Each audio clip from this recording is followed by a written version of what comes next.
Hello, welcome. This is episode 41 of the Saluki Gamescast for March 24th, 2023. My name is Justin Young, and Ryan, why are you so bad? I'm just drawn that way. He's been practicing his breathy delivery of that line. A couple times. Joining me this week are Ryan Freels, OJ Duncan, and Mario Sanders. How are you all doing? I hath returned. You've been out in the wilderness for a while. You've returned to us. Like, Alicia didn't help me with my controller, so I've just been trying to conduct electricity, like with a kite, attaching it to my controller to get it to turn on, and then she's not even here this week. You show back up. Did the two of you have like a feud going on? No, you can't be in the same room. She finally came over. It was like an advertisement. It's like, oh, golly gee shucks, my controller's not working. And Alicia just burst in like, I can help. But I didn't have that story planned out further, so we're just stopping there. That's the best way to end that story. Just announce, all right, we're just ending it here. I give up. Well, okay, OJ, how have you been? Oh, I'm okay. All right. Nothing really of note. So. Nothing more exciting than that? Yeah, no, I'm boring. Oh, well. Mario, how was spring break? It was okay. This past month has been tough for reasons, but, it's that's just how it is sometimes. Yeah. Well, glad to have you all here and everything. We're just back from spring break, so this is the tail end of the semester, and it's kind of that last. I mean, the whole semester is a marathon, but this part feels like a sprint because it feels like each week you get further and further behind until the semester's over, and then you die. It's that semester of the times, Justin. Well, you have to do the line since Alicia's not here. It would be her time. All right, well, let's just jump right into what you've been playing. And OJ, why don't you kick us off? What have you been playing? So there's a game that I found on my phone. It's called Hero of Aetheric. And it's a second part kind of a game. There's a game called Orna, which is it's a game where you walk around in the real world and find different places, but it's it's like a JRPG, like Pokemon Go, like an AR game. Yeah. Okay. Well, it's not quite AR, but because it's all pretty much 2D in there. But okay. But you go around and you find enemies that you can fight, and it's a JRPG style game where it's just you. But you in Orna you can build all kinds of structures around different places. So like around my house, I had a shop and like housing and a bunch of different stuff built around like my real life house. This is the game, except that it's not AR like that. It's just a regular RPG. Okay. And it's kind of multiplayer, but not really multiplayer. Like you can you can group with people and go into a dungeon, but it's not really super big. Like you don't need to. Okay, so it has like raids, like in an MMO. Yeah, but they're not really like big raids. Like you can do all the raids by yourself. Okay. But so it's pretty fun. I've been enjoying going through. You become progressively stronger as you play with classes opening up, and then you just get like ridiculously strong, more so than even like in most JRPGs. All right, and what's the name of that again? So it's Hero of Aetheric, and that's Aethric. I have not heard of that at all. I think it just came out pretty recently. I'll have to check that out. And the other version of it is called Orna, O-R-N-A. Aside from that, I've also been playing Power Wash Simulator. And I bought it specifically because of the Midgar pack, but I haven't played the Midgar pack yet. I just started playing the regular ones, and I was like, "Oh, this is really fun. I'm just gonna go through and play the rest of them." And then a while later, I'm like, "Oh, I didn't start it. I'll do it next time." And then I'm like, "Well, no, I'll wait. I'll do it a little bit later." So, but I'm really enjoying it. I have a similar experience with a different game, so I'm kind of laughing at you because I fell into the same trap. I actually did play the Midgar content, and so I played the first 2 levels into that. So how are you finding? I'll talk about that in a second. But how are you finding Power Wash Simulator? I'm really enjoying it a lot more than I thought I was going to. Like I knew I would like it probably, but I didn't think I would really, really, really get into it and like it. The only problem that I have is that I have a relatively small screen on my laptop that I play it on, and so it's really difficult to find some of the really, really tiny pieces of dirt. And I didn't realize that I could hit a button and it would like be bright until a few levels in after I was already frustrated about not getting it. I did the same thing. I don't feel like they highlight the highlight feature enough. Yeah. Like it's really easy to miss that. Yeah, it is. And I was really frustrated. I was doing like a patio outside, and there was something, and it was underneath a chair, but I didn't think to like check underneath the chair at all. And I was just getting frustrated that it wasn't 100%. But now that I know about the highlighting feature, it's a lot easier, and it's really, really soothing and relaxing. Yeah, I had the exact same experience of like not knowing that highlight feature was there. I assumed they must have told me, and it just went in and went straight out or something. But yeah, you have to have that, particularly in some of the later levels. Yeah, those first ones are relatively easy. You can kind of like brute force your way through them, but as the levels get bigger and more complex, like you have to have that, or you would never finish it. Oh no, absolutely. Another thing that I don't think they explain very well is that you can bring up a list of all the items and the percentage of how clean they are. I found that too. Yeah. Okay, and then but what they don't, I think, make clear is that you can click on one of those items, and then when you get out of that menu, that item will be like highlighted. Oh. Okay. And it kind of like glows. And so that's really helpful because sometimes you're cleaning something and it's like a part of a boat and you're like, I don't know what that is. Yeah. Right. And so like they will highlight, and it'll sit there and kind of glow and you can find it pretty easy. So that works pretty well. Oh, that's really, really good to know. I'll just jump in here since we're already talking about this game. I did play the first 2 levels of the Midgar DLC. It's good. I mean, it's very much like the Tomb Raider DLC I think I talked about on here. And the thing I'll say is that it very much feels like, hey, we have these models already made, these high polygon, very detailed models. Let's use them in this game. And so they just kind of drop them in there, and but it all looks really good, and it's kind of fun because, I mean, at least in the original Final Fantasy VII, you couldn't get around and look at the models in all their detail. You can better in the remake. Nice. And so like it's just kind of neat to get to see some of those. So far it's just been vehicles that I've had, but again, I'm only 2 levels into it. I'm not sure how many levels there are, but for free, like it's really kind of amazing they're putting out this quality of DLC for free. So, I mean, if somebody's out there and you're interested in Power Wash Simulator, maybe much like OJ, this is enough to tip you over the edge and finally take the plunge if you're a big Tomb Raider or Final Fantasy fan. Yeah. And a funny thing about it, too, is that my partner bought a power washer and has been power washing all last week. So while he was actually outside power washing a fence, I was inside virtually power washing things, including fences. I love the idea that like you could be outside actually power washing something. Yeah. Like, that reminds me of like a Dorkly short. So like for anybody that doesn't like, Dorkly does like little short video game skits online. Like it's like Robot Chicken, but with like old video game graphics. And like one was like Pokemon Go in the Pokemon world, and Professor Oak's trying to get people to take up their Pokemon, but they're too busy playing Pokemon Go. It's like, what? We got actual Pokemon here. Why won't you take the Pokemon? But look what I got on my phone here. Like, and then like I think at the end, Professor Oak was like, oh, actually, this is pretty nice.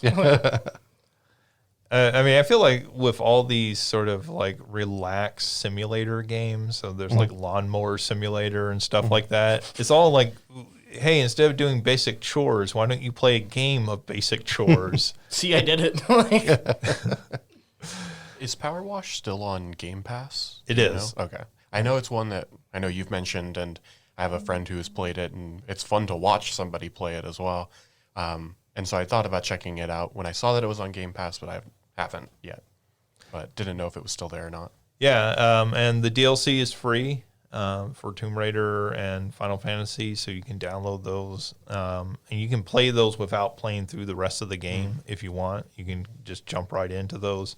Yeah, I mean, I've said it before on here. I think it's really kind of the ultimate podcast game. It's a game that you really want something else to listen to while you're playing it. There's music in the game and it's fine, but it's nothing to write home about. So you kind of want something else going on in the background. I just had the thought, like, what if, like, this podcast's biggest fan was the guy that did music for Power Wash Simulator, and they just listen to that and we just ruined their day, and they're like, I quit. I'm done with this podcast. That's the goal, to alienate our Power Wash developer core fan. Like, Justin, like, looks at, like, heels on wrestling shows, like, that's my energy. That's what I want to go for on my podcast.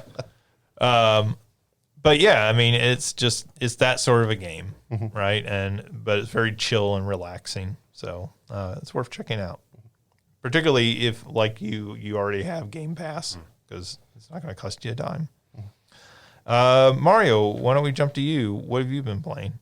Yeah, so over this last week or so, I think the 3 games that I've played that have stuck out are on Twitch. I'm doing a little community event thing I know I've talked about in the past. Enjoying those community events where somebody puts out a list and all of us sort of play those games, do our own playthrough. And so I made a list, and my friends and I have been going through, and the 3 that I played most recently are NFL Street 2, Perfect Dark, and Rival Schools United by Fate. And so those have been they've been a good time, and they've been fun to play and watch other people play them, and yeah. How does NFL Street hold up?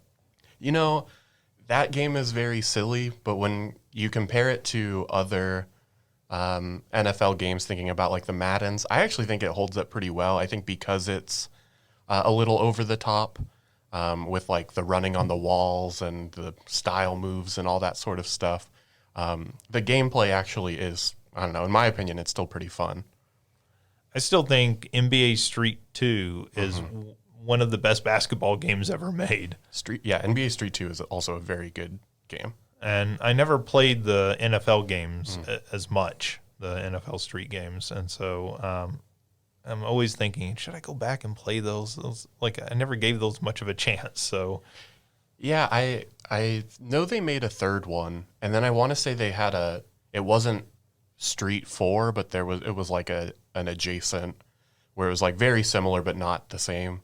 But I don't know. I feel like I'm not to get into sports talk, but like with where the NFL is today, and like thinking about some of the players in the league, and you know, a lot of the NFL has kind of adopted like this positionless football where players do have positions, but they kind of thrive in doing multiple things. I feel like it could absolutely be a target for like a reboot or doing another one. And I just have a lot of nostalgia playing that game because I played it so much as a kid. yeah, I feel like, you know, with EA, they've basically abandoned their basketball series. So there's no more NBA Live or what was it? Elite was going to be the game that was going to be their new title, and then that game never actually came out. It came I think 2K is the NBA like kind of hallmark game, the way the Right. Madden is for the NFL, right? Yeah, and so I feel like EA should really be going back and trying something different, right? Like, I feel like particularly those street games, or even I believe they own the NBA Jam property now. Like, it feels like now is the time to make an arcade basketball game. Like, you can't or you don't want to compete with NBA 2K, so go the other route. Do something that NBA 2K is not doing. Who did the Playgrounds games? Because there was the NBA Playgrounds, and I want to say there was 1 and 2, and they were sort of Jam-like, but Yeah. I don't know who put those out. So I think the first one might have been independently published, but that second one, 2K, bought them and actually put that second one out. Did you ever play those? I did not. Okay, they're terrible.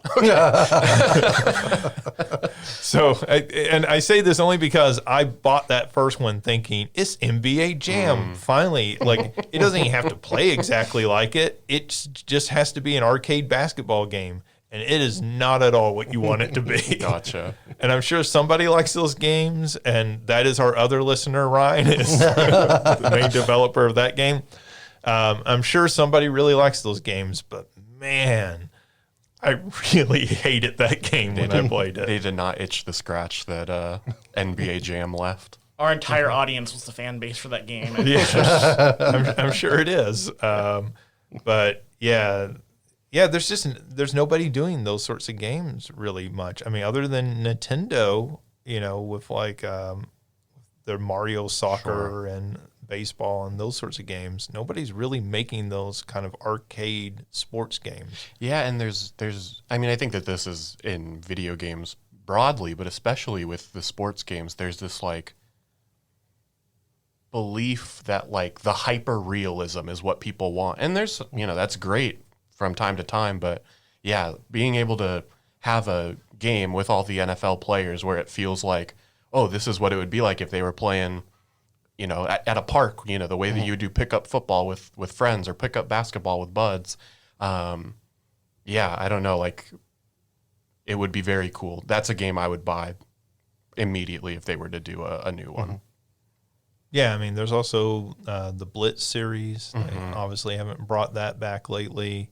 I think there's some problems with the NFL not wanting them really to bring that series back because of the extreme violence and with all the concussion stuff. The NFL is a little leery of making games where you are picking people up and body slamming them on their head.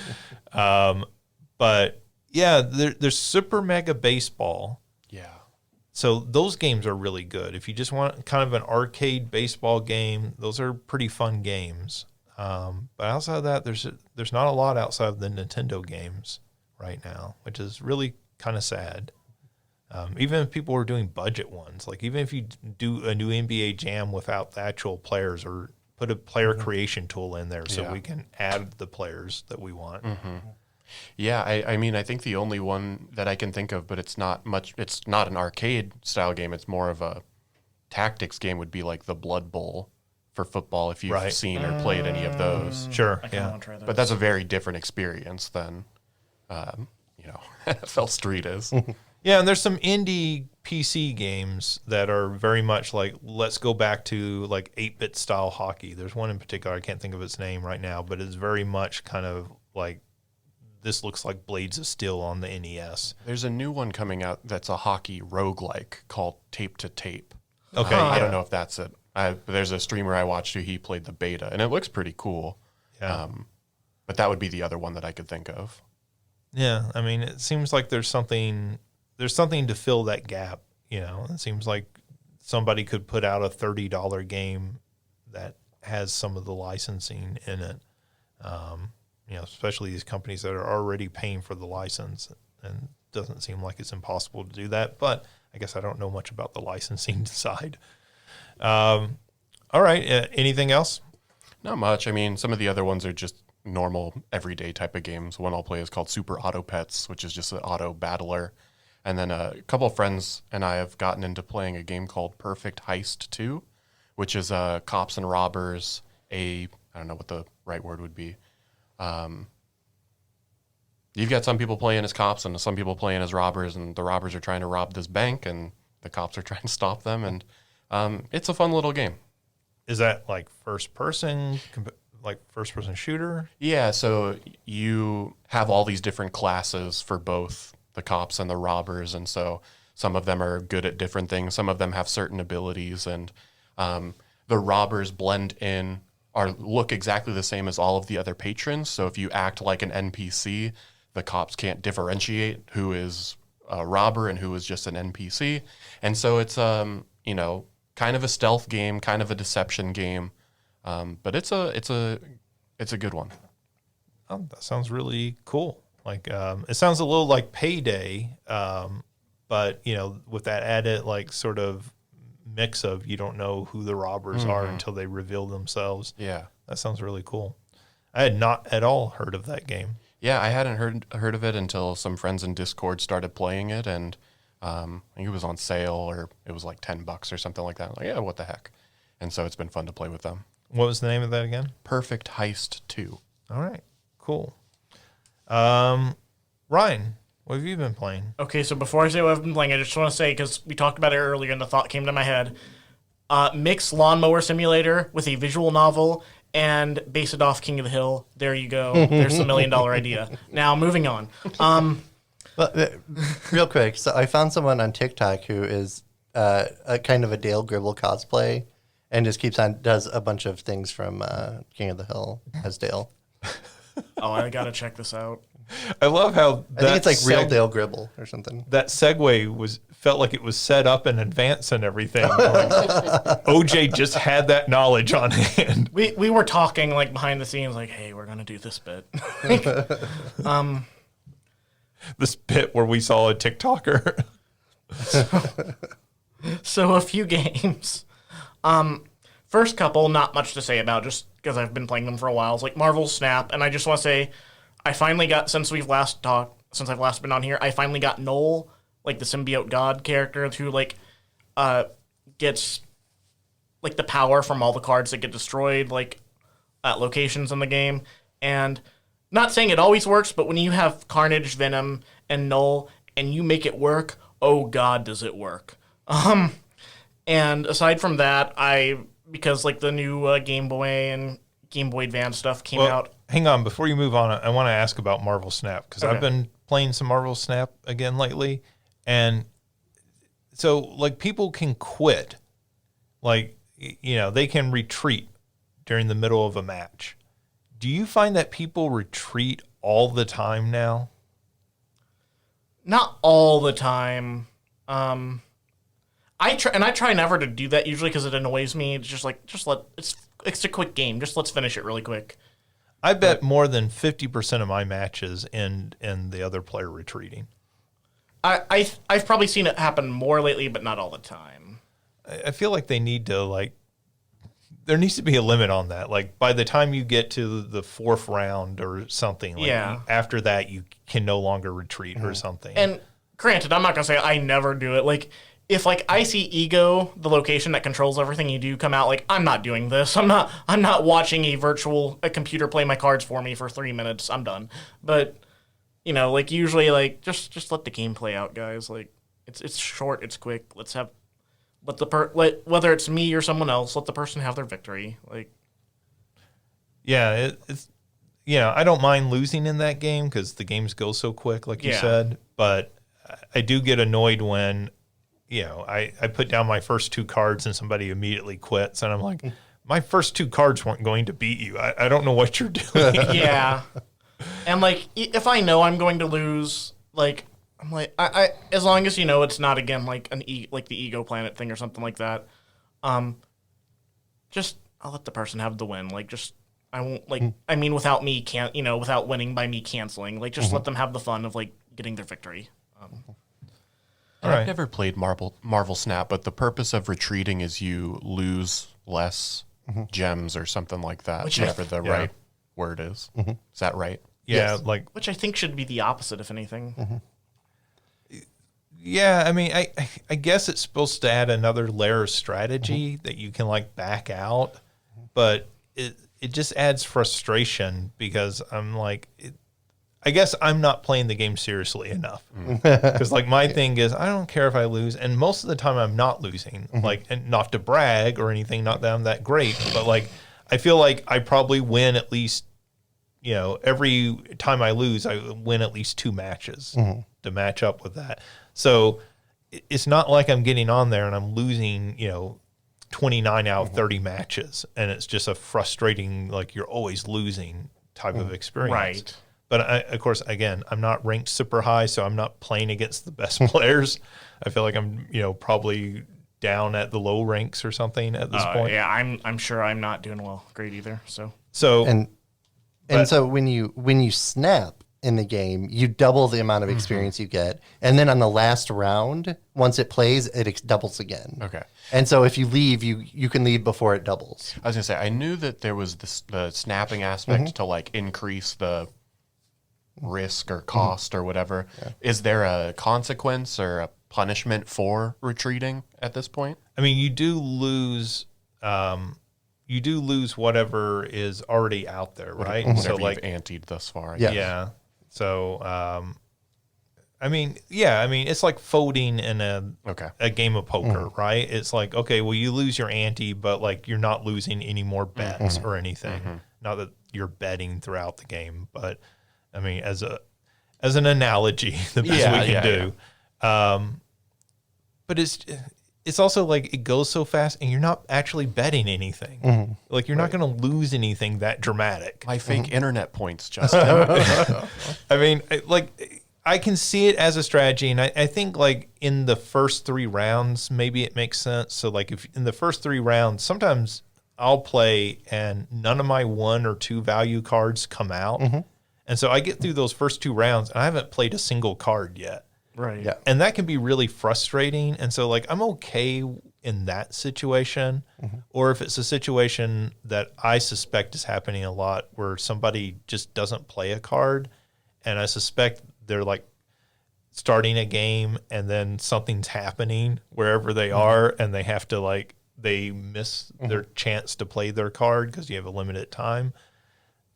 I'm fine with them dropping out then, but it's when you get to like the 5th round and people are dropping out and you're just like, well, this is just dumb. Like, Right. I mean, like you're not saving that much. Like just play out the hand.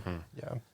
And it really, I don't know, like it's like playing a first person shooter online and the people like drop out, right? Like that kind of ruins the fun. Someone Yeah. AFKs because they're losing. Right. It's anticlimactic. Like you're like in this game, like you're one of the fun things about card games, whether it's digital or whether it's not digital, a lot of times is like building a chain where like the engine works and gets you a lot of points or does a lot to defeat the other player or something. And like I guess I got some of that build, but it wasn't going to be as cool as it was. So, or for the other person, they guess they got some of that build, but it wasn't going to be as cool as it was. So. Yeah.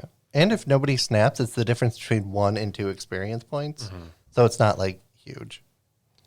Yeah. I just, I mean, it's like if a first person shooter just had a button on the screen when you started losing, you could just say, that's it, I'd drop out. Which, I mean, maybe somebody's tried that. I can't remember that in any first-person shooter I've played. But it really kind of ruins the fun. For me. Maybe other people it doesn't bother, but, like, I'm just like... I think the problem... I think what finally broke me was this last week. I felt like I played maybe 7 hands in a row where the person quit. And I was finally just like, okay, I quit. I'm not going to play this anymore. Like... Aw, snap. My stats were going up, but I wasn't having any fun doing it. Right. Yeah, especially in a game like that where, you're putting together this deck and you're trying to do the fun, cool thing that your deck is trying to do, and you never get the chance to actually see it do that thing because somebody's dropped out. Yeah, and soon. like the thing that Ryan's talking about with using cards like Venom and stuff, and you have to build that deck up. So, like, you're having to lay cards out and then lay Venom down and watch Venom eat all the other cards and then, do the same with Carnage. And, like, you're trying to build, in the same way that in Tetris, you're looking for that piece that's going to set off a sequence of lines and everything. You're really trying to think ahead and plan all that out. And Ryan's right. Like, when that works, and I admire those people who do what he's trying to do with his... with the deck he's building, when they pull that off and, they have that one card up there that's got like 150 points on it and you're just like, okay, I give so up. Fun. Like, that's amazing. You deserve the win and everything. Yeah, and in that sense, it reminds me when I'm sure people who play both, in some ways of Magic, where you get this really cool combo going and then somebody concedes right in the middle of it, like, well, I'm going to play this out for my own satisfaction because I want to see it, but you can't really do that in an online game where the just sort of insta game overs, I assume. Yeah. And I'm not going to explain exactly I can't remember all the details of how this happened, but there was one way I got 3 Thors at a location. I got each of the Thors powered by 2 hammers, and then I used Venom to eat all the Thors, and it was fun. Yeah, I mean, those experiences, I mean, you know, there's a meta to that game where people, they've got to be watching YouTube videos and reading on websites, like what are the best deck combinations and stuff. And that's a level I haven't gotten into with Same. it. But like people pull off some amazing things, and sometimes I accidentally pull off amazing things because what other people are doing. And so like the other day I got like 4 demons at the same time, and I was just like, okay, well, just put them all here. And the person like immediately quit, and I was like, well, I didn't do that. like I'm not that clever. So you know, like. I feel like that game is at its most fun when everybody is not treating it that seriously. Yeah. So, sorry to derail you, but like That's okay. when you mentioned Marvel Snap, I really wanted to talk about it. No, and you're right. I have been seeing more, like not all the time, but I've definitely been seeing more people quit. And I do think it's sometimes like when Noel comes out and like they're really buff, it's like, they're like, all right, I'm out. But anyway. There was 3 other games. The other one I'm just going to say like really quickly is I played on the new Game Boy emulator on the Switch. I played Tetris, and that's now my favorite way to play Tetris because it's got a nice nostalgic feel to it. I like that the screen on the Switch is bigger than the Game Boy though, where it's like it's big enough to see like to have a good picture of everything, but like it doesn't need to be that big of a screen. I don't have to worry about advertisements like with on my computer with the Tetris website or anything being slowing it down. And I just like it. And you can play it in Game Boy Color mode too, can't you? Probably. I haven't tried it, but and also like I've been curious to try what was it like Tetris Effect or something, but I just don't want to drop $40 on a Tetris game. I'm not saying it isn't worth it. Just I haven't brought myself like. There's other things I'd rather buy like for that. That game's really cool, but I completely understand. Yeah. And I'm happy with playing old Tetris like, but. What else? So the 2 other games I've played. So I played the sequel to Milk Inside a Bag of Milk Inside a Bag of Milk, but this one is Milk Outside a Bag of Milk Outside a Bag of Milk Outside a Bag of Milk. And it's sort of a continuation of the previous game. It doesn't because like now you're at home after getting the milk, like because that's where the game ends. But Of course. but it does like visually, it looks more like a visual novel in the sense that like the previous game had like really rough looking graphics on it, like almost like really rough looking, almost 8-bit-ish graphics to do the visual novel. But this one, it's like it's actually got like some really nice bits of animation and the characters design nice. And I get a feeling from the character design that this and the way they're talking about neurodivergence, I feel like this the designers of this game definitely watched Serial Experiments Lain, which is like a awesome cyberpunk anime, which we can. That's just its own discussion, so I'm going to leave it there. But in this game, though, it's similar. Like you are talking to the main character who is using their imagination to imagine themselves in a visual novel as a way to deal with their neurodivergence, and like their struggles with it. And I need to play this a second time to see like how the different choices you might make can affect it. But from what I've played here, like certain things that comes up is like the character struggling to decide whether or not they want to take their medication, and you can voice against it or you can voice for it. Sometimes you can talk more compassionately to the character, sometimes you can talk more aggressively, but sometimes it doesn't give you much of an option, which I think that's done creatively, like because sometimes there is no more compassionate voice depending on what you're dealing with when you're neurodivergent. Like if you're particularly anxious or self-critical or something, or you have intrusive thoughts, sometimes there isn't that kinder and compassionate voice. So I think doing that's, I think I said this last time, but I think doing that's a way of making you confront that. But you do get more compassionate options in this game, like at least if you take the medication. I didn't do a route where I didn't take the medication. and then like I can more compassionately and calmly talk to the character. And it's vague whether you're like their alter or if this is just like, in the same way like I'm not neurodivergent in that I have various alters or other identities in me, but I can, there's sometimes it is like having a conversation in your head, like one part of you is more critical of yourself, another part of you is more compassionate towards yourself. I don't know if it's meant to be like that. I think it's intentionally left as vague to fulfill multiple people's neurodivergence and multiple people's sense of having a conversation within themselves. But towards the end, it starts to connect more to the original game. And I'm not going to say how because I don't want to spoil it for anybody that wants to play it. But it does more to connect to the original game.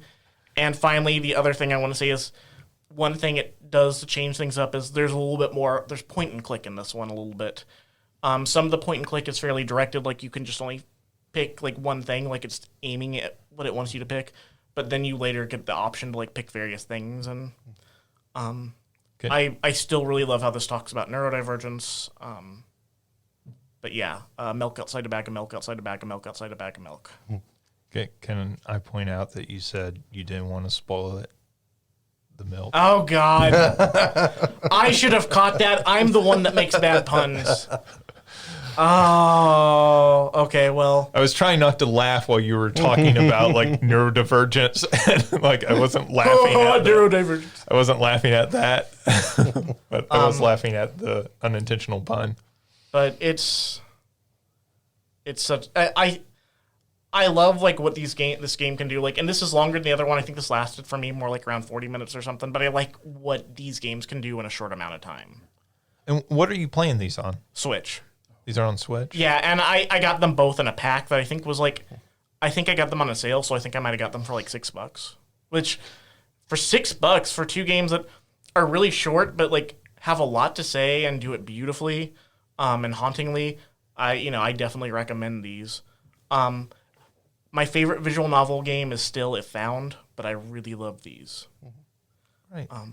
I think that's really cool that now there can be games like this that are coming out on major consoles, right, on the Switch and stuff, for $6, and it's this little experience. You said about 40 minutes for each of them. And so like less than 2 hours, but $6 is what you'd pay to rent a movie. Mm-hmm. Right. So it should be viewed as that sort of experience, that equivalent experience, right? Right. And this, should definitely be, and there is replay value, I think. I haven't replayed it again, but there are different options and stuff. Mm-hmm. A part of me is afraid to like go the meaner route just because I know it's a video game, but I still feel bad doing that stuff. That's the kind of player I am. I think there's in Mega Man 64, I don't know if it was in the 64 version, but like the Legends one preceding it, there's an option where one way to go about a story is you can kick the dog that's barking at a girl, and I don't want to do that. But I digress. You should just automatically lose the game if you choose kick the dog. That would be hilarious. Like, okay, yeah. I would be for that kind of design choice. I don't know if you missed it. Would you describe these games as being visual novels or visual novel-esque? Oh, yeah, I definitely call them, they're definitely visual novels. Sorry if I missed you saying that. Oh, no, that's fine. There's a lot being said. And they're definitely their own take on that. Because sometimes you don't have like any real options or anything. It's messing with that. So it's definitely messing with the formula of a visual novel. It's an very experimental take on it, but yeah, I'd call it that. They sound super cool, so I will certainly look into them. Oh, yeah. Yeah, and so I just looked. The first one is 99 cents on Steam, and the second one is $8.99 on Steam. So wow. It's under $10 for both. I recommend it to people as long I know it's financially different for everybody. For some folks, like $8.99 is too much. But like if you can afford these games, I definitely do think they're worth the experience. Like, and if you don't like them that much, if they don't work for you, or maybe whereas I had an enriching experience, you might find these more problematic. Neurodivergent games are going to hit differently for different neurodivergent folks. Like, it's a short experience. So, but 99 cents for that first one on Steam, just buy it and try it. Yeah. Like most people can afford 99 cents and then figure out, do you want to pay $8 for the second one, right? Right. Yeah, so. And aside from that, the final thing I've done is I have started playing The Last of Us because I want to play the game before I get to the show, and I never played the game. And it admittedly felt like a little slow moving at first, but I am really liking it. And like I'm okay with things that like are slow and take their pace, but like for video games, I think I sometimes struggle with that more because like I want to get into like doing stuff. And so I think when it felt like a little more just linear at first, and I was just like kind of following like a basic set of actions. I think I was a little bored at first, but I've gotten really into it. I'm not going to say too much, but I have now like left the main town with Ellie. But I really like the stealth mechanics in it. I've like that is something that like feels very interesting and very tense for me. It's just like that sense of waiting. And being prepared, and then sometimes something just might slip up just slightly wrong, and it all goes awry, or somehow it does work out, and you're like, I don't know how I pulled that off, but I did it. But oh my god, the graphics of this game! I'm playing the remastered version, not the latest remaster, but the first remaster. But they do such a good job of like. I think if, I'm interested in studying animated performance, this is something I would look at because of how well the characters and models like interact with each other, express, emote. And like, they don't look like cold, like obviously the graphics have dated some, but they still don't look like cold, lifeless dolls. And that's the important thing there. Right. And I think I said this like the last time I played it because I played a little bit of it before my controller went out. But something that still stands out to me that was one of the best moments is just, I sometimes like it when games play with limited control, depending on what they're trying to say. And one thing was when I was just Joel's kid at the beginning, when at first like there's like the big breakout happening and they're leaving the house, and you're just moving around in the car while he's talking to his brother, and you're listening to them talk. And that to me just captures that feeling of knowing something important's going on when you're a kid, knowing that there's something big happening, but just not quite understanding what or the gravity of it. You're just caught and trapped in that. And I think something else I want to say about this is I already see how the storytelling to this is amazing because. So I'm going to get a little spoilery here, but it's a game that's existed a long time. But please don't spoil the show for me. But like something I appreciated was like how at the very beginning they pass by a family like with a kid that they're like, hey, please pick us up, and Joel's like, no, I have my own kid. I got to take care of her. And then it's that, and granted, it's a different way of it happening, but it's that same sense of I got to take care of what's mine. Screw other folks. That leads a soldier to killing his daughter. And so, like, so I think the way, like, even just a minor character like that plays such a major foil for the main character at the beginning and kind of already tells you something about how the character's going to have to grow in this game. Like, the child is, like, is, like, the reason why Joel has some compassion at the beginning, but it also makes him resistant towards compassion in that, like, conflicted moment of there's an outbreak happening, he feels the need to take care of his own daughter, but he's also kind of leaves other people out for dead. And then coming to face with that when a soldier looks at him and his daughter the same way he looked at them, but goes the extra mile of doing harm and killing one of them. So sorry, that was just a little breakdown of that I really appreciated, but point is, I'm really loving this game so far. I'm loving like the interaction with the environments, and I'm enjoying the stealth mechanics. The story taking is great. The character models, they do so much to convey the emotion.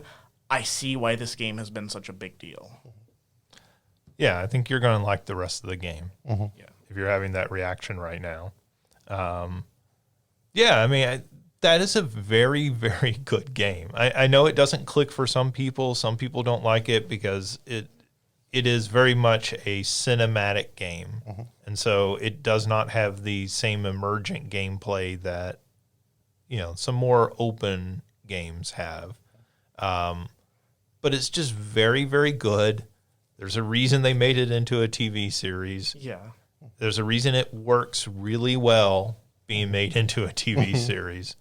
And I think the game's still worth playing. I mean, I played it when it originally came out on the PlayStation 3, like, if not right at launch, very soon after launch. And I loved that game right away. And rewatching the show kind of makes me very itchy to go back and play the game again. But I guess at this point, I'd want to play like the PlayStation 5 remake of it, just because I've already played the old version. So Right. I'd like to see what they've done new with it. But it's a really good game. People should play it. And yeah, I at the beginning played this, and I started playing this. I'm like, I think I'll prefer the show for what this is, because I see the appeal of the game, but I think I'll prefer the show. And I've kept playing it, and I still might ultimately prefer the show, but I definitely appreciate why it was also good. This was also an excellent game, and I recognize that there will be things lost. I'm not going to get that same feeling of moving around in the car, and like that I got in this game as I got in the show, and that's like such a limited, confined set of control, but it's used so effectively for storytelling. Just like, you know, and again, that's a theme I'm getting into. I like limited control as a form of storytelling in video games. And this makes me think of Rahdo Runs Through Board Games, where he talks about he kind of likes the shackles of board games at times because you have to try to think and move around them. This is different for me. This is more about storytelling. And I see things are going to be lost in terms of the stealth mechanics and exploring the environment if you're not own will. I might still prefer the show. I don't know, but I'm going to still, like, at the end of the day, appreciate this game for what it is. So the show enhances the game, and it's different. There are different things about it, but it's enhanced in the show, the things that are different. Right. So they both have really good points for what they are. Yeah. And I'm going to spoil one thing in the show. The giraffe is real, just because I know everybody I know has looked it up when they were watching. That's Oh, okay. it's real. I know there's something about a giraffe, so I'm fine with that. It's real. Yeah. I saw like 500 people posting right afterwards. I had to look it up, and that was a real giraffe. It's not CG, is what Yeah. you mean. I think that was the Yeah. reaction for a lot Yeah. of people. Well, let's go ahead and talk about it right now. Mario, have you watched this show? I watched the second and third episode. Okay. I was actually just watching it in the office with some friends who were watching it on Discord. They were on episode 2, and so that's the first time I saw episode 2. Okay. And then I had seen episode 3 because people had spoken so highly of it. Yeah. OJ, No you spoilers on episode 3. watched the whole show? Yeah. Okay, so spoiler free, what's your reaction having watched through the entire first season? It didn't end as good as it started, but it was still good when it ended. And I think the feel of it was true to the game for me.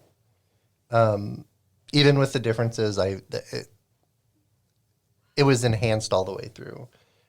So without spoilers, I really, really enjoyed it. It's one of the best shows that has been ever made, and hands down the best video game adaptation of anything ever. Yeah, I like your word of enhance. I think of it as complementing the game very well. Yeah. Because I think you're right that there are elements that it takes of the game and kind of runs with that are like, here's this very minor character, or here's even just like a line that's like almost like a throwaway line in the game. Yeah. And then they run with that like for almost a whole episode. Yeah. And I think that makes it really interesting to experience both of them. Yeah. Right? Like, this is not a replacement for playing the game, but nor is this something that is ignorable if you've played the game. Right. Because they're going to complement each other, they're going Yeah. to make each other better. Companion pieces. Yeah. Yeah.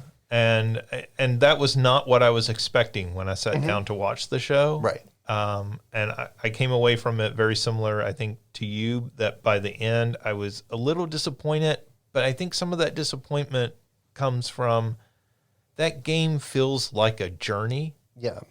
And I feel like the 10 episodes, is that what it was? 10 episodes? It wasn't enough to capture that full like feeling of like we've been completely through hell and back at the end of this journey, and I feel like they lose some of that the game has, and obviously some of that you can't have all the gameplay that's in the game in the show. It would just be boring to watch. But I feel like they lost a little with that by the end. Yeah. But it's still very, very good. It's still something everyone, I feel like, should watch. Oh, definitely. Absolutely. And there was no change in there that I hated. No. Either. But like I said, also, one of the grossest things that I've ever seen was in there. In episode 2, so you might have seen it. I had seen, so I had watched the end of episode 2, which is where the scene you're talking about, and then I watched basically the whole thing with some friends right before recording right now. Yeah, and even still gross, but it worked in the show. It had a reason to be there. This is like 2 months later, and this is still like haunting you. Yeah. Well, I have a lot of really weird phobias, and that became a new phobia of mine, so. Oh, wow. Not only is it a phobia, it's a new phobia brought on by the show. Yeah. So I didn't know it. I didn't know it was there until I saw this. Yeah. I think the changes that they make are really smart changes that don't undermine the story in any way. There are changes that if you are if you are so adamant to the original show and, that you're going to be disappointed with, I suppose. Yeah. Like, why did they change this one element? The thing that got me is, I think it was IGN was putting out videos the day after the episodes would air, and it would be, here's the scene in the game and here's the scene in the show. And how much of it was like, just like even framing of shots, like just copied over. Yep. Like, and dialogue just copied over. And again, I played that game nearly 10 years ago, and I didn't remember. So, like, I'd watch the show, and then they'd show that. I was like, oh, that's much closer than I thought it was. Yeah.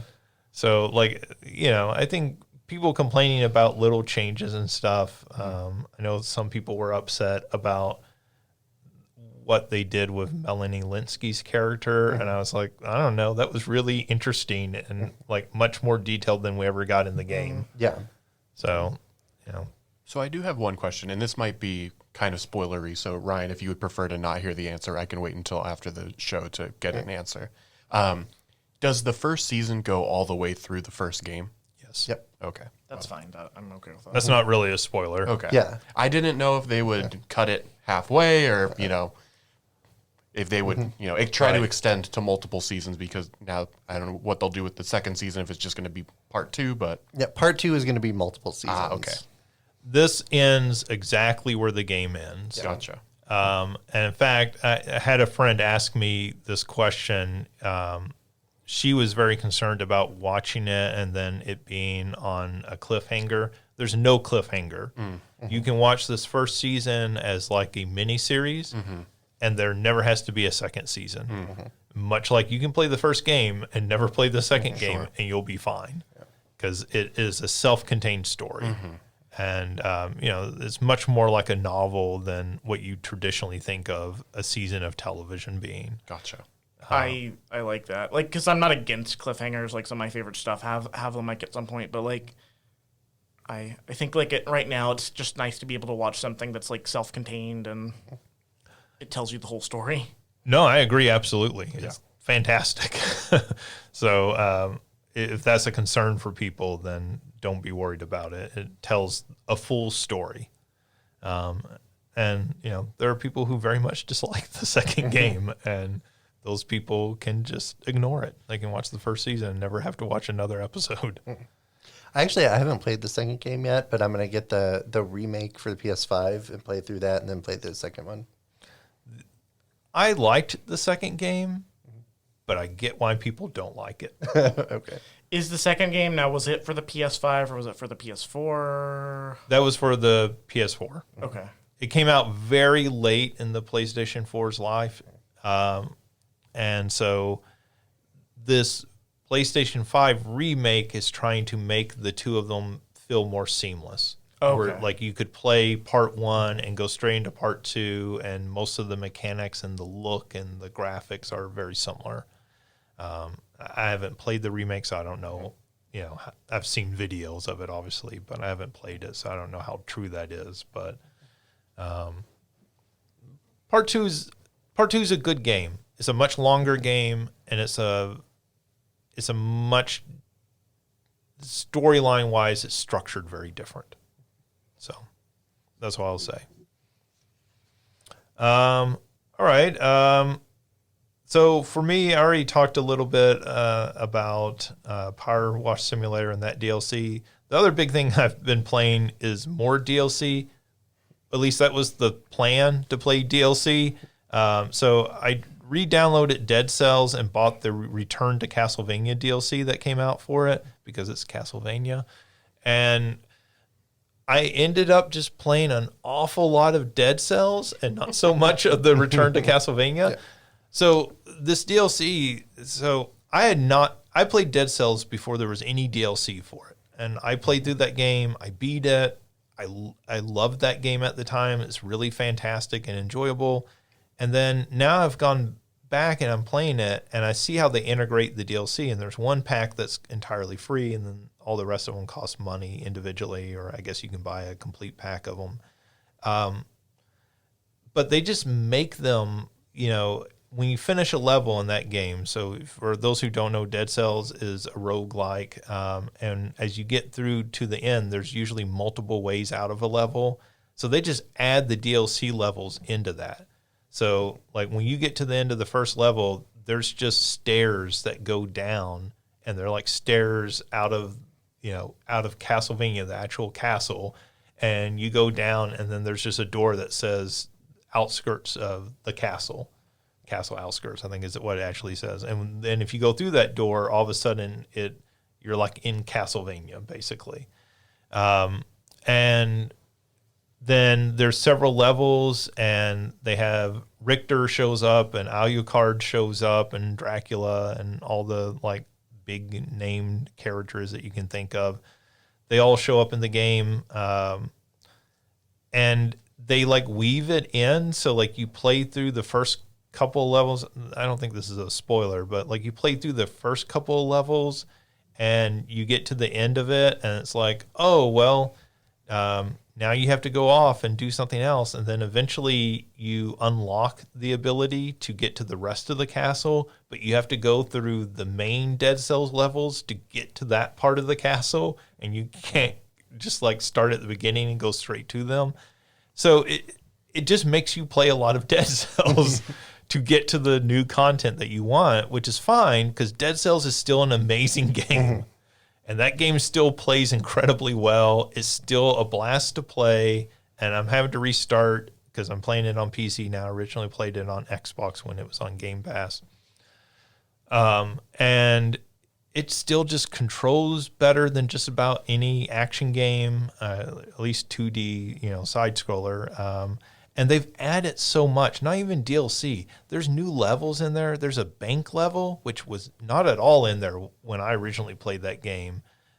They've also added in like guest like references. So there's these references that you'll unlock to other indie games.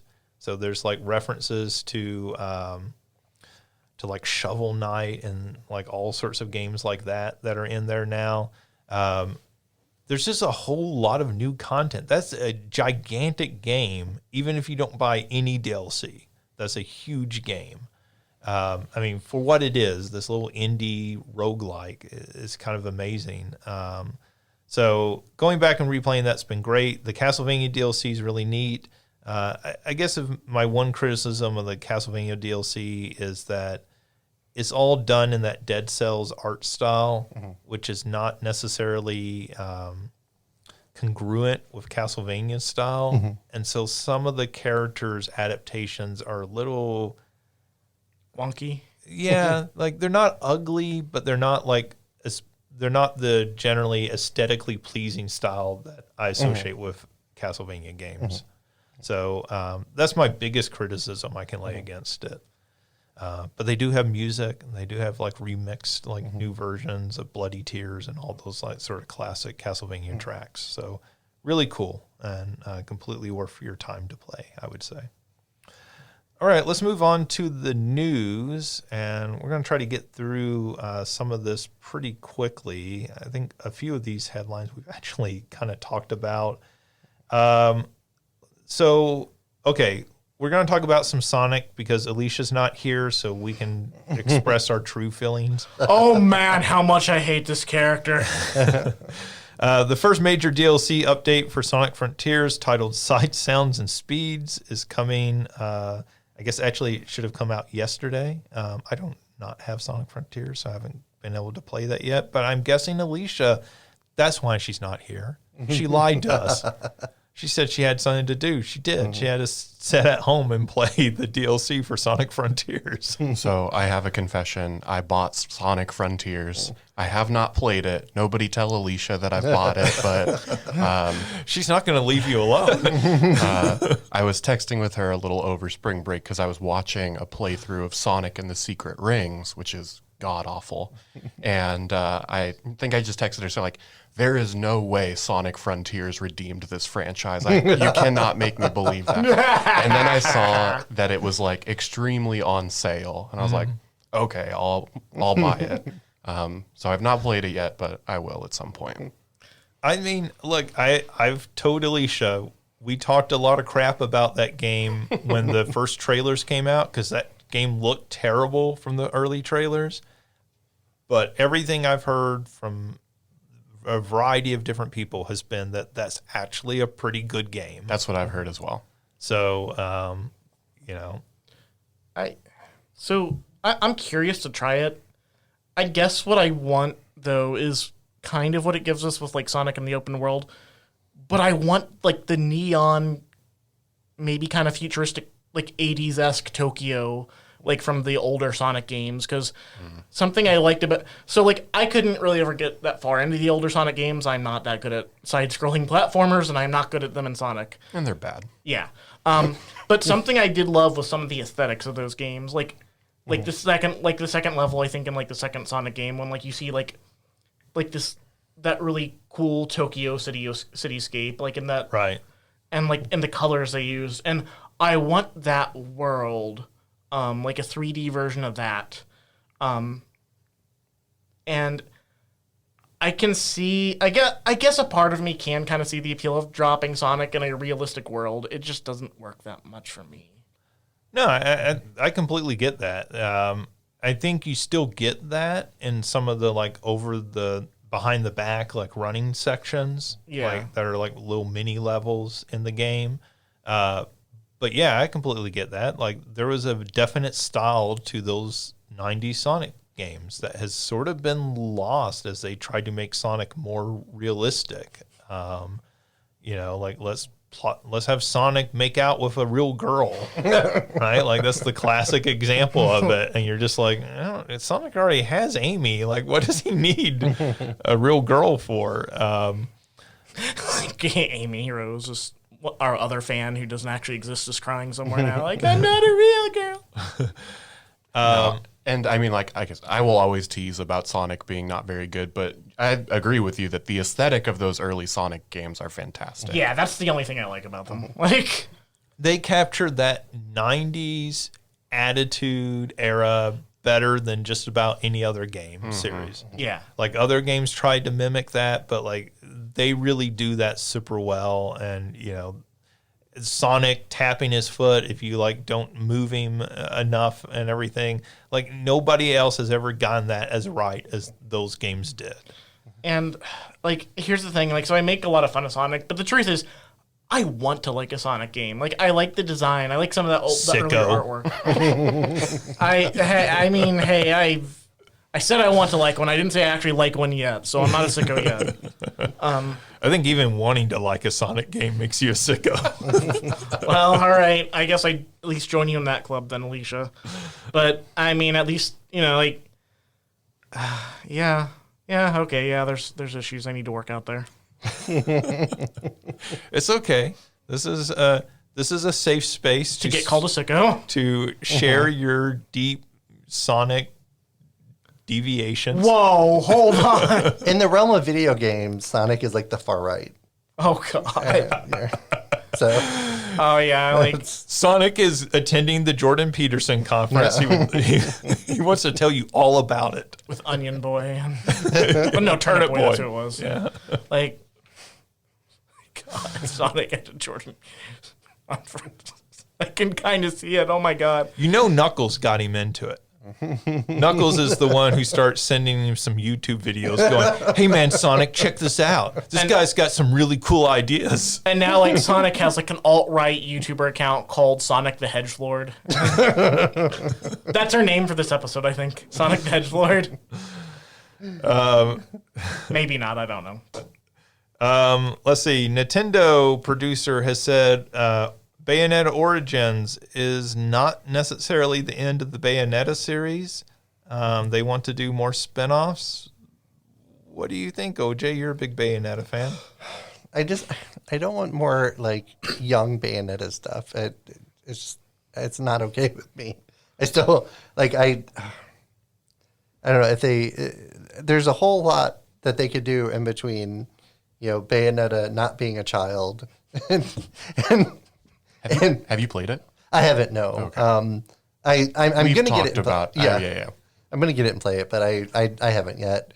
And OJ saw that game and converted to Christianity right on the spot. Well, did you hear about what Hideki Kamiya said about the origin, the creator of Bayonetta? No. What he said. So he said that I don't know if this is the goal, but and I also don't know how serious it was, but it was funny to read that like people are gonna see this game and they're gonna see cute young Bayonetta. And they're going to want to have kids, and that's going to solve the birth rate crisis in Japan. Oh, my God. That's so great. That's so hilarious. right. So It's so wrong. Like, I think a problem with that is you take this character that is very much known for her sexuality. You change her into this young version, and then your reason is this is going to make people want to have sex. Just something very. I didn't think of it. Dark. Okay, when I said this is great, I was referring to how ridiculous it was. I want to make sure that I do not condone that idea. Yeah, so the tweet went, play Cereza and the Lost Demon, points to, I want a child like Cereza, points to, an unprecedented marriage boom is coming, points to, the problem of declining birth rate will be solved, points to, everyone happy. It's like I said, I don't know how serious it was, but I did think it Okay, was I fantastic. picture him looking like Peter Sellers in Doctor Strangelove, like, while delivering this. Finally, waifus have a goal. Not to derail what the conversation about what was supposed to be about this game. We but- can finally come out of our apartments and have sex. Yeah. Thank you, Every Bayonetta. Saturday man will have 10 waifus.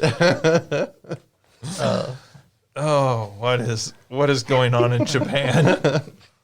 Let's see. John Spates. He is the writer for Doctor Strange and the new Dune adaptations. He has been hired to adapt Gears of War into a live-action film for Netflix. So, are you excited for a Gears of War film? This feels maybe like a decade too late for Gears of War. I don't know if Gears of War is still popular. I remember my friends being really into it when I was in high school, but I don't know when the last one came out and if it has any real relevancy anymore. I mean, the last one came out just like in the last couple of years. That Oh, Gears 5. that might Yeah. make your point, though, about the relevancy. But, I mean, the fact that we have difficulty remembering when the last Yeah. one came out. They were speaks to also that. just not games I was very into. So Sure. I'm sure they have a fan base. Yeah, I don't know that they're bad. I just, like, I'm not going to lie. There's some games I just look at the aesthetics of and I'm not into, and that was one of them. Like, I do think, I don't know which one it was, but there was one of the Gears of War. Maybe it was Gears of War 3. But it had a mode where you could play as like the monsters, and that was pretty cool. But that's about all I know about Gears of War.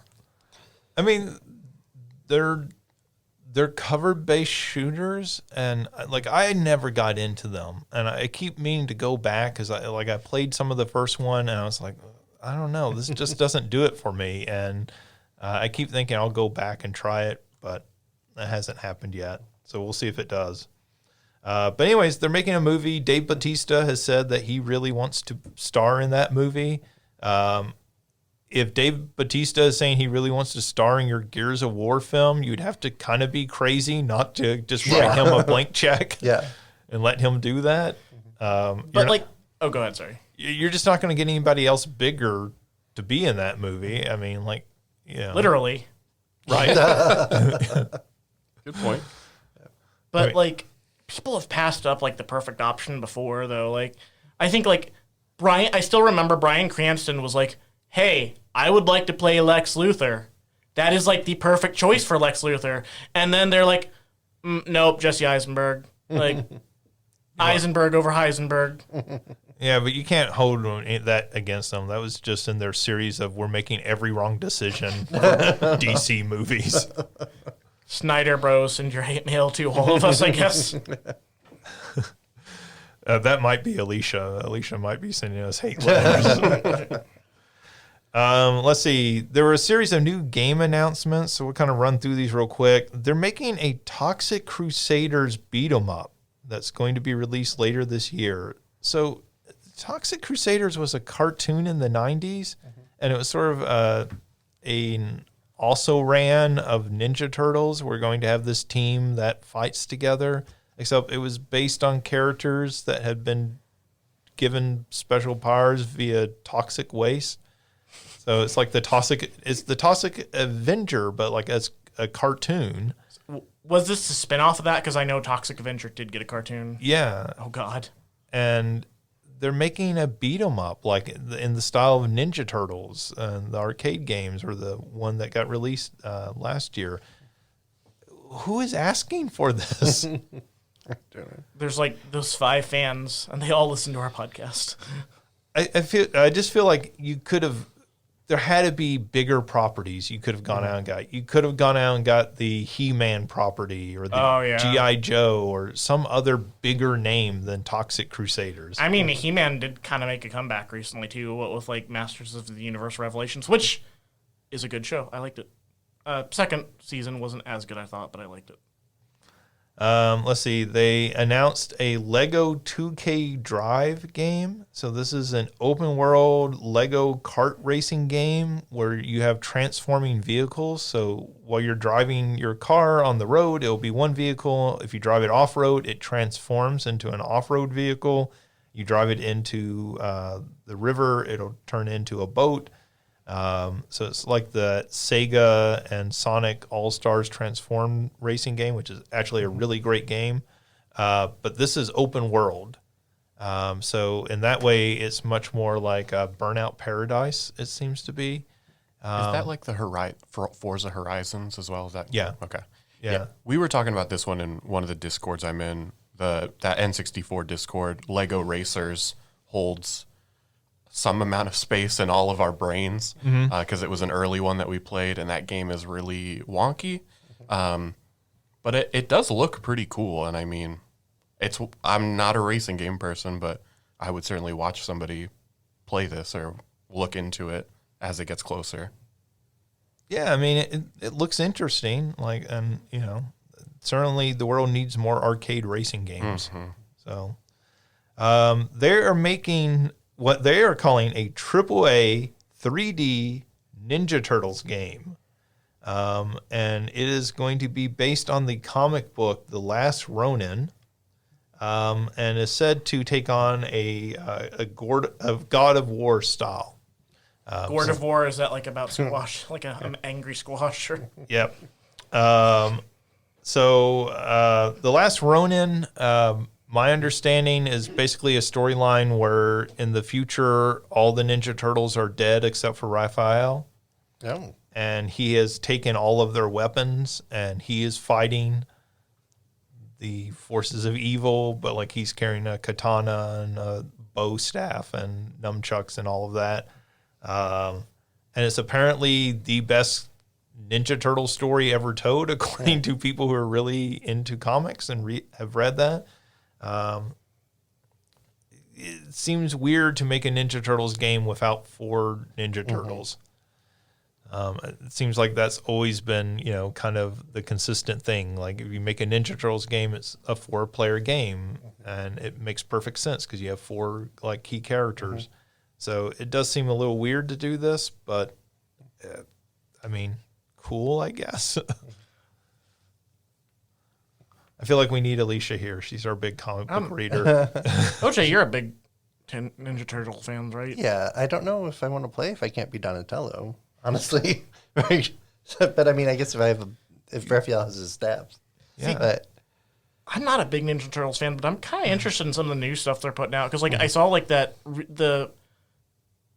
advertisements for that recent new like animated movie. Like the animation that looks amazing. There's like some edges, like some across the Spider-Verse like vibes in that, and this sounds like a cool idea to me. Atari has announced Pixel Ripped 1978, which is a VR game that has you working at Atari. OJ, I know you played at least one of the previous Pixel Ripped games. So this is the same developers, is my understanding, but this is an Atari-themed one that takes place in 1978. And so some of the footage shows you sitting at a desk with an Atari and you plugging a cartridge in, and then it looks like it's going to transport you into the game worlds at times. So one of the things they showed kind of looked like you would be in an adventure, kind of, living inside that game and everything. So it looks interesting, and Atari's doing like kind of interesting things with their properties. Yeah. I'm really excited. The Pixel Rip game that I played, I can't remember. I didn't know there was multiple, but the one that I played was just fantastic. So I'm really, really looking forward to this. And Sonic, speaking of which, is Sonic Origins is getting a Plus DLC, and it's also getting a full re-release with the DLC bundled in. It adds in 12 Game Gear titles, which my favorite part of this is somebody was pointing out online, there's only 10 Sonic Game Gear titles, so they don't know what these other 2 games are that are part of this. And then they're also adding where you can play Amy and Knuckles in the original games that they weren't in. So I guess that's 1, 2, and CD where they weren't playable characters, which I guess is cool. Like, I don't know. There were 10 Game Gear Sonic games? Yeah, because there's like there's Tell's Adventure, and then there's like there's some puzzle games and different stuff. Yeah, who knew? I don't think I knew very many people who had a Game Gear, so I guess I didn't really know there was 10. Yeah, I forgot the Game Gear was a thing that existed. Yeah, this is the point where I get to point out my favorite Game Gear little piece of trivia, which is in the movie Rumble in the Bronx with Jackie Chan. At the very beginning of that movie, there's a little boy playing a Game Gear, but there's no game in it. So he's like holding it up right in front of the camera, but it's just empty in the back. This is really going to sell. And he's going, "This is great." And you're like, well, no, nobody believes you, little kid. Stop lying to us. Did he really say that? No. Okay. It'd be great if Jackie Chan said, "Stop lying to us, kid," and then kicked him out the window. And we're running a little late on time, so we'll end here with the most important news. Lush Cosmetics, which is the brand that if you go into department stores like Macy's, they always have a big thing set up with bath bombs, like in a million different colors and cost like $20 a piece or something. They are introducing a line of for the Super Mario Brothers movie of bath products. So they're going to have Mario and Luigi shower gels, Princess Peach body spray, Gold Coin soap, Peach and Bowser shower jellies, and a question block bath bomb. So finally, that's kind of concerning. if you always want it to smell like Luigi, Now you can. You beat me to it. Well, I mean, the real thing is, this seems perfect for why do you not make something that smells like Wario? I mean, I know they're doing it for the movie, but like Wario, who's one of his attacks, one of his special abilities is to fart. Why do you not make that? Or like make Wario nose hair clippers or something. Well, something I want to point out too is that the VG247 article about it is called "Finally, you can lather up in Mario and Luigi's cream." And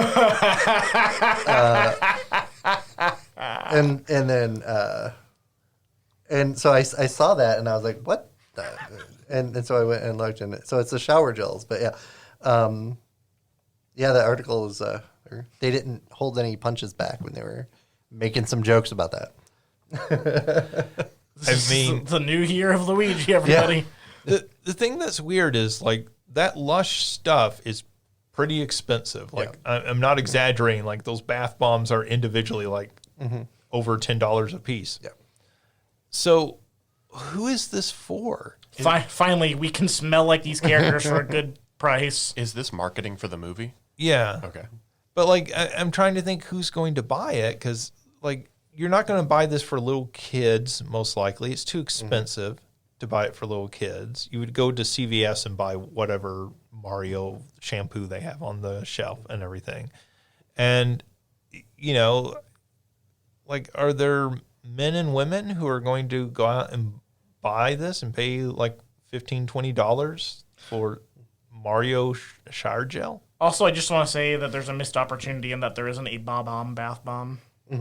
That's true.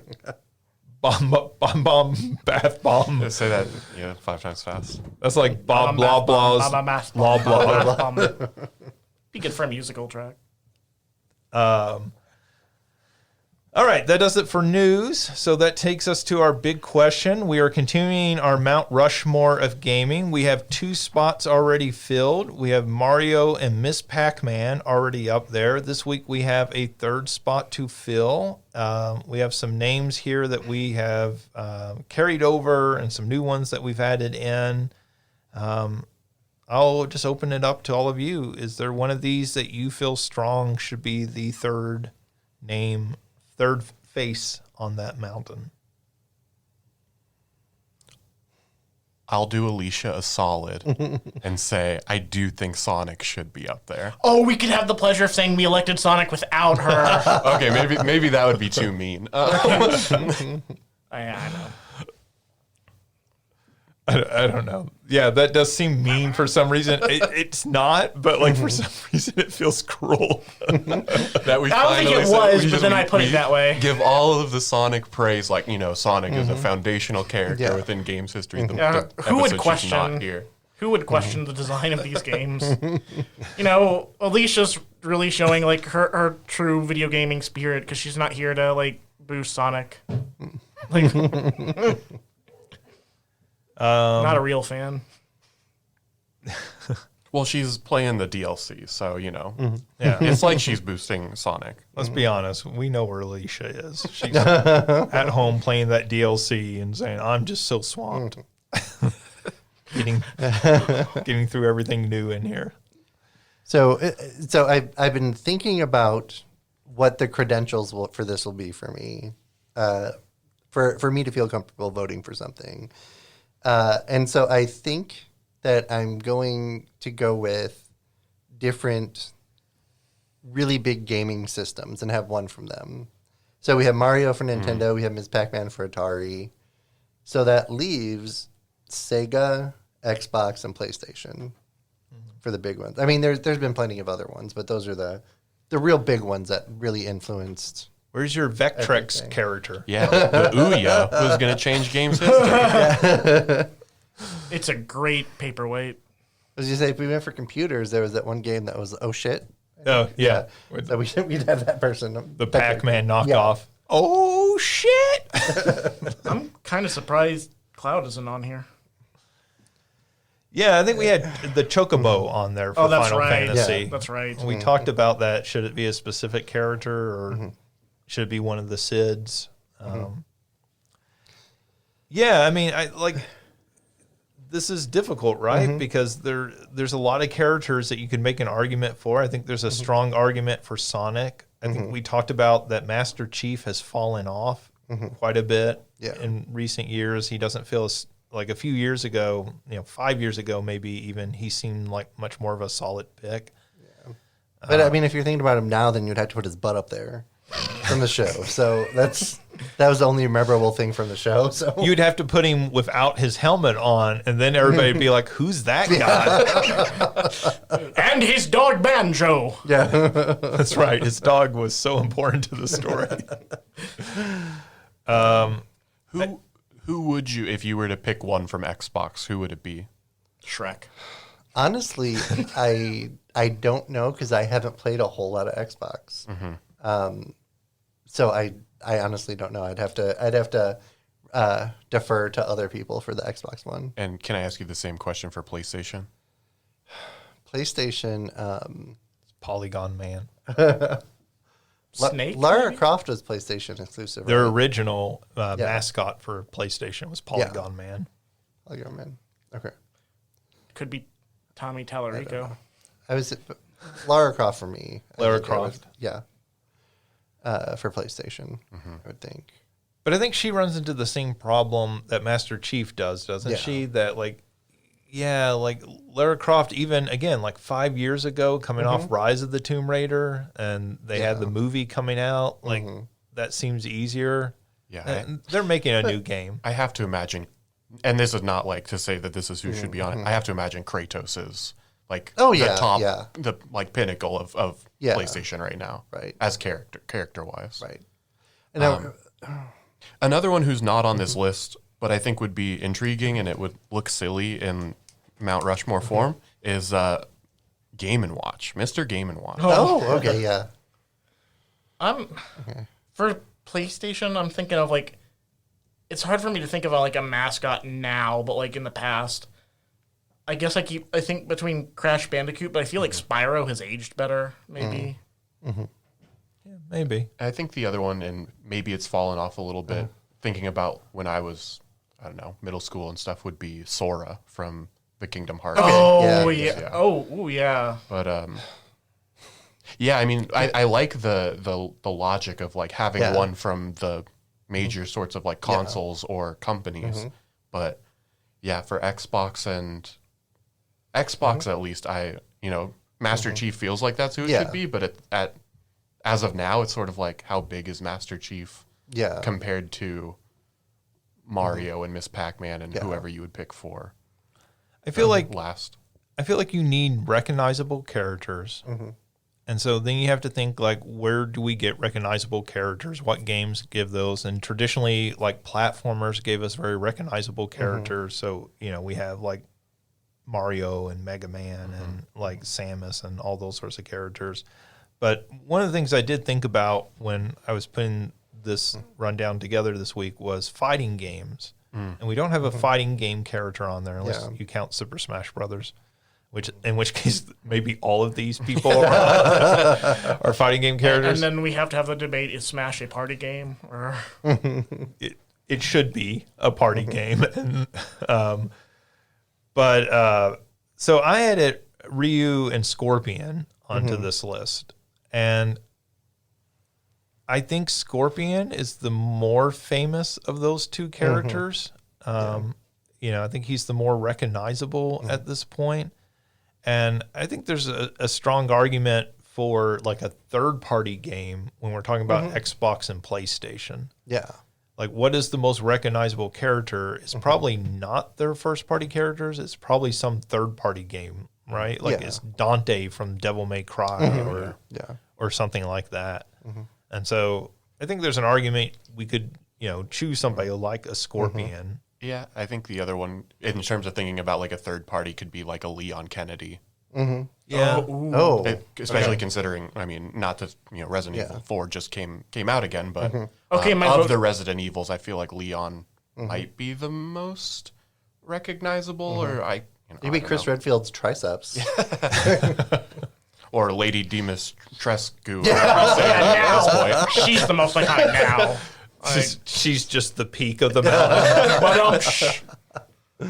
I mean, for PlayStation, there's also Pyramid Head, like Oh yeah. Oh, that would be a yeah, fun yeah. one to have on there. with Mario and Miss Pac-Man. Okay, Quite a so throuple. what I'm thinking. Then they're all just different shapes because you have Miss Pac-Man, then Pyramid Head, and then you need somebody who's like a square to put on there. Then you can put the adventure Yeah. character on there. Or it could be a mystery block and it could be anybody. A Tetris piece. Yes. There you go. Tetris Square. Yeah, if we're being honest, I guess Tetris Square should probably be on Yeah. the Mount Rushmore of maybe not as fun of a character face, but Okay, so talking about fighting games and cross-platform, this could count for Sega because Mortal Kombat, the first one, the Sega had blood and Nintendo didn't, so everyone wanted to play it on Sega. Sure. But it could also count as a cross-platform one. If you did Scorpion, what you could do is just have the general ninja face, and then it could be Scorpion, it could be Sub-Zero, it could be Reptile, it could be all of it could be a whole rainbow of the ninjas. It depends what time of day it is and the sun shining on it. Oh, nice. Yeah, I mean, really, like generic Mortal Kombat Ninja basically encompasses what 20 different characters at this point. Yeah, a lot of them. Yeah, I don't know. I mean, like, there's part of me that being an older gamer, like Qbert holds a lot of value to me, and I would love to see Qbert's weird, like, little nose mouth combination up there on a mountain. Lots of birds getting confused and flying into that thing, I would imagine. Oh my god. But, you know, like, I think part of when you're thinking about this, right, like part of Mount Rushmore, if we're thinking about the real Mount Rushmore, is the idea that most Americans can look at it and go, oh, I recognize who those four people are. Not because they know the mountain, but because they know those presidents. Yeah. Those presidents are viewed as so important. And so I feel like most people, let's say under 30, probably don't know who Qbert is. I think that's fair. You know, and wouldn't at all if it wasn't for Wreck-It Ralph, because he's in the beginning of that. Whereas I feel like some of these other characters, you could ask somebody our age, OJ, or somebody who's 15, and they would know who that character was. Yeah. So I feel like there's some value in that, right? Like a brand recognition and everything. In that case, maybe Ryu would be better for fighting games. I think Ryu, because my thing with Scorpion was like, I don't think Scorpion's like, I don't look at Scorpion necessarily and think that his face is that identifiable, like, or that his mask even is, for me anyway. I immediately, like, if I see Ryu's face, I immediately know who that is. That's me, though. You could have Scorpion shooting out harpoons, though. Shooting out a harpoon Out of his nose. Yeah. Or dragging Mario. Yeah. or a fireball out of his Oh, yeah, mouth definitely. and everything, because he takes off the mask and he shoots fireballs. Or not fireballs. I guess it's just a flame he shoots. Yeah. It's not. Ryu shoots fireballs. Yeah. Ryu could be shooting a fireball at Mario. Mario could be having to jump over it. Or they're both shooting fireballs at each other. And they're like, That's true. They both have fireball power. Yeah. and like there's a big explosion in the middle where they strike. Poor Miss Pac-Man. She doesn't have any projectile weapons. She eats like all of them, like she She could wins. eat the fireballs. That's true. So much blood on her teeth. I think Ryu makes sense as representative of all fighting games, and he is really, him and Scorpion are probably the two most recognizable fighting game characters. I think Chun-Li would be I was up going there, to say, too. do you think Chun-Li is less recognizable than Ryu is? I'm a little biased because I pretty much only played Chun-Li. So I would agree. Because that's Yeah, where I was but- thinking. I was like, of Street Fighter, like, yeah, I guess it is Ryu, but then Chun-Li was the one who was like, well, maybe it would actually be her instead. Yeah, I like Chun-Li because I used to play as her quite a bit, but I feel like Ryu is the character that's in all of those games. Sure. Is the face of the franchise. Yeah. And I feel like every game that gets made, every new fighting game when it comes out, people go, well, who's the Ryu of this game? Like, who's That's true. the standard, most balanced character for people to pick up and play?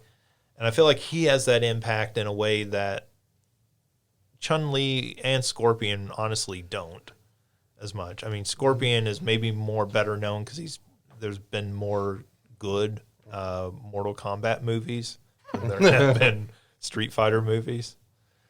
That's a high bar. I mean, and then you think about the Mortal Kombat movies, and you're like, man, that really is a low bar, isn't it? So I could get behind Ryu.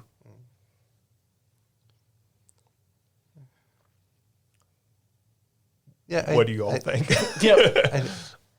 I think I could. I agree with Ryu. Yeah. I prefer Chun-Li, but I'm fine with this going with Ryu. Right. All right. So do we want to add Ryu officially? I think so, yeah. All right. There you have it, folks. Our Mount Rushmore of gaming. There's Mario, there's Miss Pac-Man, and newly added this week, Ryu from Street Fighter. So we'll be back with our next episode and choose the final character to go up there, and that is going to be really hard. I feel that's going to be like when we finally get mean with one another. Yeah. And I feel like if we don't put Sonic on there and Alicia's back next week, that's going to get real ugly. Sonic's Well, bloody that's the body thing is- before the Iron Throne is like the Lannister music plays in the background. I feel like Da-da-da. you're really putting it on Alicia to make a decision between Sonic and a Pokemon. Because I know you have Pikachu on this list. true. And I feel like those are the two who I mean, they scream, they should be included on Mount Rushmore. But And we don't have any animal characters on there yet. So yeah, that is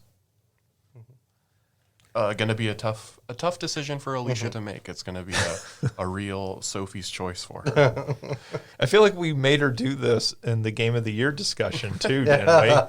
Didn't it come down between like Sonic Frontiers and Pokemon Violet? And she was like, I don't know which one to go with. Like you're holding a gun that could be pointed at Pikachu or Sonic. Which one is it, Alicia? All right. Well, that does it for this week's episode. Thank you, OJ, Ryan, and Mario for joining me this week. We'll be back next week with a new episode. But between now and then, check out SalukiGames.com for past episodes and subscribe to us on Apple Podcasts, Stitcher, Google Podcasts. I can't remember all the different podcast platforms that are out there. But basically, the podcast should be anywhere that you look for podcasts. Thanks again to my fellow guest, and we'll be back next week. Have a good week.